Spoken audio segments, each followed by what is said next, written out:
Welcome to the AI Chat Podcast. I'm your host, Jaden Schaefer. Every day, I break down AI news, interview guests, and explain the implications of AI in your life and business. Make sure that you go to aibox.ai, link in the show notes, to join the waitlist for our new AI platform. We're going to be launching an incredible platform that allows you to build anything you want with workflows in AI. So you're able to chain together ChatGPT and image generators and audio generators to make really powerful apps for your organization, or you can host them on our marketplace and actually generate royalties from them. So make sure to go to aibox.ai and join the waitlist. In addition, if you like the podcast, if you could do me a massive favor and please leave us a review on Apple or Spotify or wherever you listen to your podcast. This helps me be able to get better guests on here as they check the reviews to see how you guys are liking it. So if you could please do that, I would really appreciate it. Have you ever wanted to start your own podcast? I record and publish podcasts on a platform called Spotify for Podcasters, and I absolutely love it. Essentially, you can upload from your phone or computer, and it distributes to every platform that plays podcasts. They support video podcasts, and you can make money on the platform with ads or even podcast subscriptions, something that has made my life so much easier as a podcaster. So if you're interested, I highly recommend you give it a try. You can download the Spotify for Podcast app or go to spotify.com/podcasters to get started on your podcast today. Today on the podcast, we're going to be talking about a recent acquisition that OpenAI has made, leaving us wonder, why did they acquire this company? Was this something they were unable to do before? Was this something they want to scale up really quickly? We're going to be talking about that. In addition, we want to talk about the fact that it looks like ChatGPT may be winning over Stack Overflow, and we're going to be diving into that as well. So without further ado, let's jump into it. So OpenAI, of course, famous for ChatGPT, recently announced that it is acquiring Global Illuminations. This is a New York-based startup that essentially uses AI to craft creative tools, digital experiences, and infrastructure. The acquisition is the first for OpenAI in approximately 7 years. This is a really big deal, right? This is the first company they've actually acquired. And details regarding the transaction terms are still undisclosed. We don't know exactly how much this was, acquired for. But in a statement on their blog, OpenAI said, quote, "The entire team has joined OpenAI to work on our core products, including ChatGPT. Global Illumination is the brainchild of founders Thomas Dimson, Taylor Gordon, and Joey Flynn, and it has engaged in a whole bunch of projects since 2021 when it was first created. And notably, the venture received support from prominent VC firms such as Paradigm, Benchmarks, and Slow. So impressively, the minds behind Global Illumination had earlier played pivotal roles in product design and development at tech giants like Instagram, Facebook, YouTube, Google, Pixar, and Riot Games. So while serving as the director of engineering at Instagram, Dimson significantly contributed to enhancing the platform's discovery algorithm, and his contributions at Instagram include the initiative of teams focusing on the Explore tab, feed, and stories ranking. So he also worked on IGTV and a couple other things, right? So obviously he's very well ingrained in tech and did a lot of big moves in some big products on some big platforms. So then that begs the question, right? What is Global Illuminations actually going to do? So one of the latest offerings from them is actually Biomes, which is an open source sandbox MMORPG.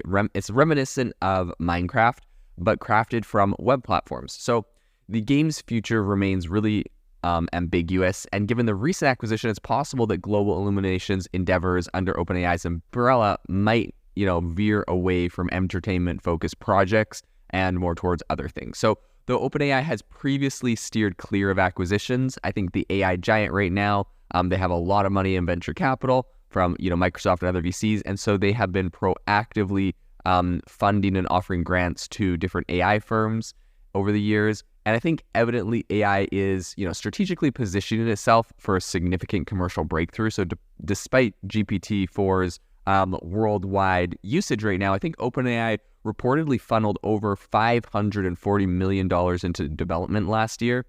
So it's definitely spending very heavily to improve its core products. I think the investment also kind of encompassed the strategic hiring of top talent from competitors like Google, which, obviously is not going to be super cheap.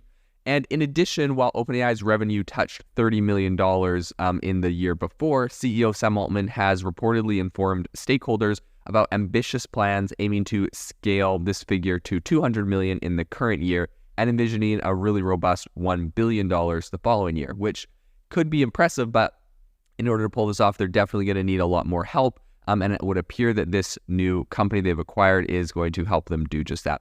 On to another piece of news, the fact that it would appear that ChatGPT is beating Stack Overflow. So if anyone remembers where this was at the beginning of the year, Stack Overflow is the website that developers use to post questions and get responses on how to do code projects, how to develop different types of code, get code snippets. Now, the problem is Stack Overflow saw a massive decline in traffic after ChatGPT launched. When people realized they could ask ChatGPT for questions about coding, to write code, and all sorts of things, Stack Overflow took a massive hit.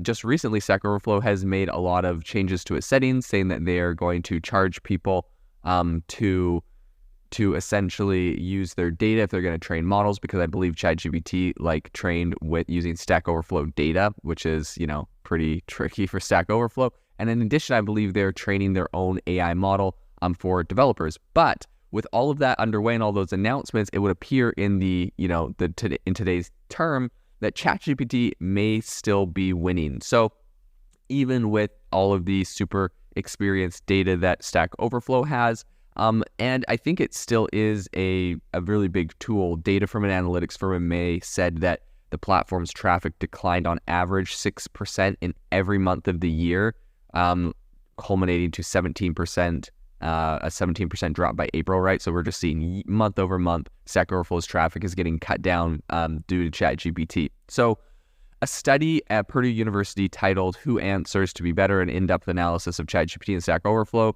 Answers to Software Engineering's Questions." It's kind of a long title, but in any case, the study suggests that they found a concerning trend. A notable chunk of ChatGPT's answers to coding-related queries were either misleading or downright false. However, in a comparison test, 40% of participants favored ChatGPT's responses and were swayed by its really good response style. So of 512 ChatGPT responses analyzed, a whopping 52% were flagged as incorrect, and alarmingly 77% of those preferred by participants were inaccurate. So despite really glaring inaccuracies in ChatGPT's answers, a subset of participants still lean towards them over Stack Overflow and Stack Overflow's responses. So Samina Kabir is the co-author of the study, shed some light on this, saying, quote, "Participants overlooked the inaccuracies when they found ChatGPT's responses insightful. Its confidence, articulate delivery style, even if misleading, fosters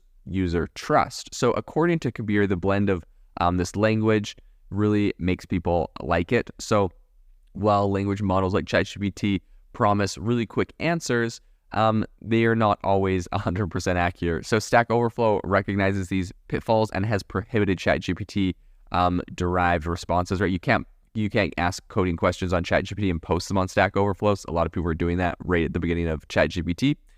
And I think that this is really interesting, right? Humans actually prefer it. Now, the other caveat I will say is a lot of times when you hear these kind of articles or these kind of studies and they're like, oh my gosh, 52% of the coding responses were inaccurate.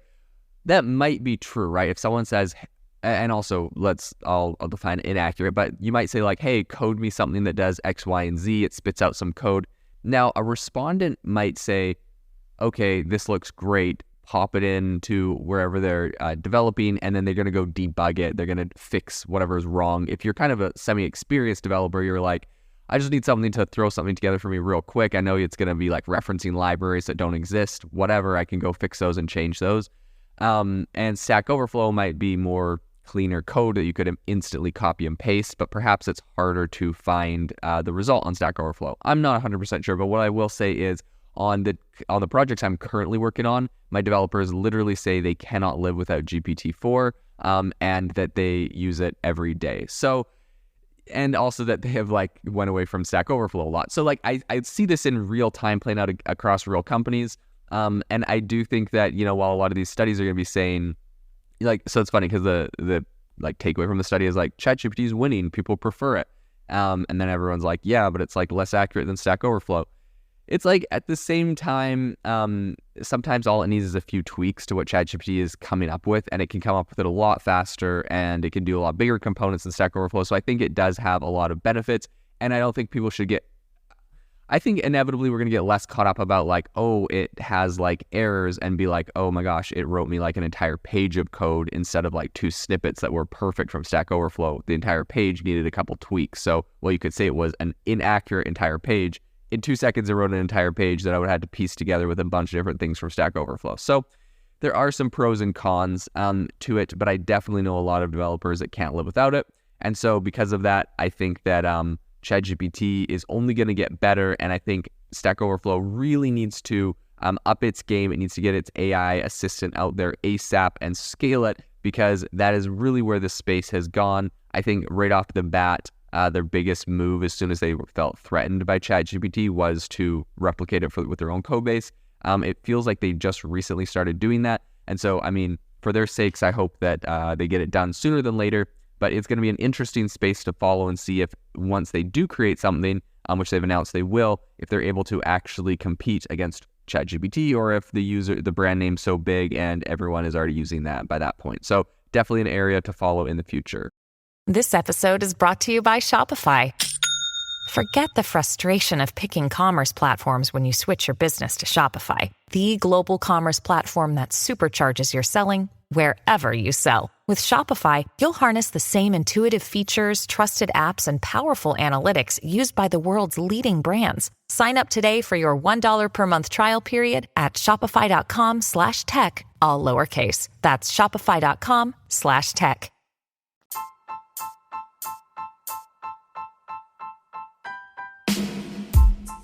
Thank you for listening to the AI Chat Podcast. If you enjoyed the podcast, I'd appreciate it if you rate me wherever you listen to podcasts. And if you're looking for an innovative group of AI enthusiasts, make sure you check out our Discord channel and also our Facebook community. It's obviously a lot more interactive than a podcast, where we can actually share software tools, prompts that we're using in everyday AI. I'll leave a link for those in the description below.